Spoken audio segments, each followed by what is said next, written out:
حدیث میں آتا ہے ابن ماجہ کی چیپٹر نمبر 16 حدیث نمبر 219،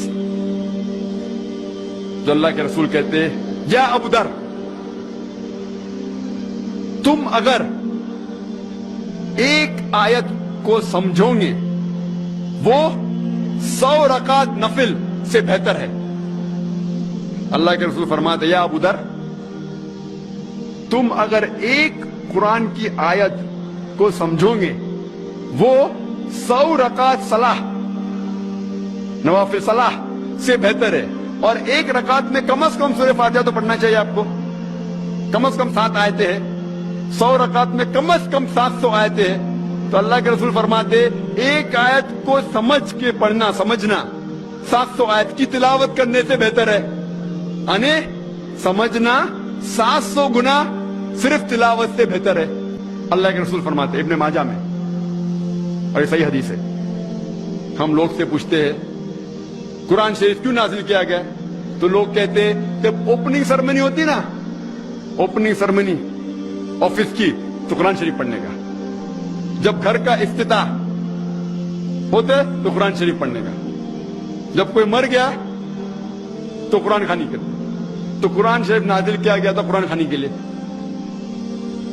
اور لوگ کرتے ختم قرآن، ختم قرآن 1 2 3 ختم قرآن کے رمضان میں 3 بار 4 بار 10 بار، الحمدللہ آپ کو ثواب ملے گا، انشاءاللہ ملے گا۔ لیکن اگر آپ رمضان میں 2 بار ختم قرآن کرتے ہیں، میری یہ رائے رہے گی کہ 1 بار عربی میں پڑھو اور 1 بار ترجمہ پڑھو، وہ بہتر ہے، کم از کم سمجھ میں تو آئیں گا آپ کو۔ اور اگر آپ چاہتے ہیں کہ اوپننگ سرمنی میں قرآن خوانی ہو یا افتتاح ہو گھر کا تو قرآن خوانی ہو، کوئی مر جاتا قرآن خوانی، میں کوئی قرآن کی آیت میں صحیح حدیث میں نہیں جانتا ہوں کہ محمد صلی اللہ علیہ وسلم یا صحابہ کوئی مر جاتا تو قرآن پڑھتے تھے یا کوئی افتتاح کے لیے قرآن پڑھتے تھے۔ اگر آپ کو قرآن پڑھنے کا ہی ہے تو میں یہ کہتا ہوں کہ آپ قرآن اگر پڑھتے ہیں 100 مائل کی سپیڈ کے اوپر، 30 لوگ کو بلاتے اور 1 گھنٹے میں ختم کرتے، تو میں کہتا ہوں کہ 2 گھنٹے کے لیے بلاؤ، عربی بھی پڑھو ترجمہ بھی پڑھو، نہیں تو 30 کے بدلے 60 لوگ کو بلاؤ۔ ایک آدمی اگر 1 پارہ پڑھتا ہے تو ایک آدمی کو بولا آدھا پارہ پڑھو عربی میں اور آدھا پارہ ترجمہ پڑھو، کم از کم وہ قرآن تو پڑھنا کا حدیث میں لکھا نہیں، لیکن کم از کم اگر آپ ترجمہ پڑھیں گے تو آپ کو علم تو حاصل ہوگا، اور انشاءاللہ کچھ چیز کے اوپر عمل تو کریں گے۔ تو قرآن کو سمجھ کے پڑھنا بہت ضروری ہے، بہت ضروری ہے۔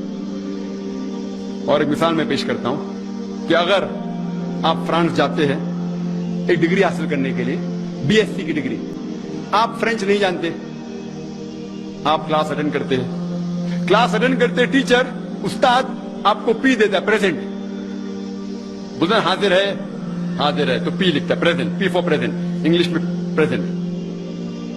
آپ پورا سال پریزنٹ رہتے، پی ملتا ہے آپ کو، آپ خوش ہے۔ جب ایگزامینیشن آتا ہے تو کوشچن پیپر، سوال کا جو پیپر ہوتا ہے وہ آپ کو فرینچ میں ملتا ہے، آپ کو فرینچ نہیں آتی، آپ کچھ سمجھ نہیں سکتے، لیکن ایگزامینیشن میں بھی آپ کو پریزنٹ ملتا ہے، پی۔ کیا آپ جواب دے سکیں گے پیپر کا؟ آپ کچھ سوال ہی نہیں سمجھے تو جواب کیا دیں گے؟ تو یہ پی جو ہے وہ پریزنٹ کے لیے، پاس کے لیے نہیں، آپ ایگزامینیشن میں فیل ہو جائیں گے۔ تو آپ صرف قرآن شریف عربی سے پڑھیں گے، آپ کو پی ملے گا، لیکن وہ پی پاس کے لیے نہیں ہے، پریزنٹ کے لیے، موجود، حاضر۔